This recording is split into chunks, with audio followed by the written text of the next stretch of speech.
Rosh Hashana, according to Chazal, is a day of amazing segulot. Another day for the Chag is Yom Hadin, or Judgment Day. Already from Aleph Elul, we begin blowing the shofar every morning in order to awaken us, in order to start the process of chuva, in preparation for the Yamim Norim that are coming up. In addition, twice a day, we also say L'David Hashem Ori, Mizmor Chaf Zayin, in which David HaMelech describes the chuva process.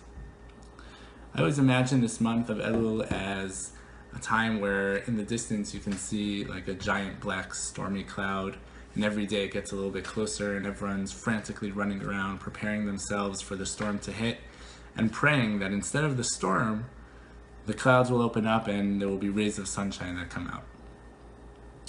So the question's asked that if Rosh Hashanah is the day of judgment, then how is it that we don't spend all of davening, pounding our chest and saying the words Ashamnu, Baganu, Gazalnu?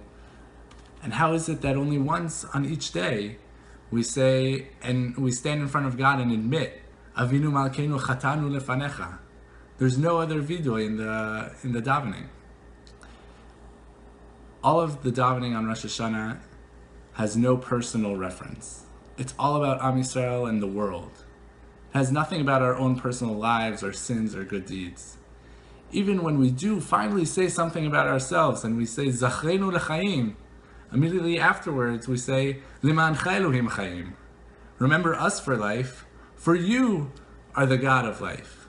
It's not for us, it's for Him. When Chazal give us such a big hint like this, there's no way that we could just let it pass. The Rav Kook, in one of his books called Midbar Shor, in the 18th essay, also poses this question. And his answer is that the idea of Rosh Hashanah davening is not to repent, but rather to prepare ourselves to repent.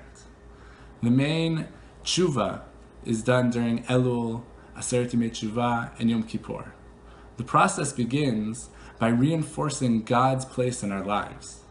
One of the main topics in the davening is the idea of Malchuyot, the kingdom. We spend hours over these days reinforcing God's place as God of the universe, the land and the skies and everything in between.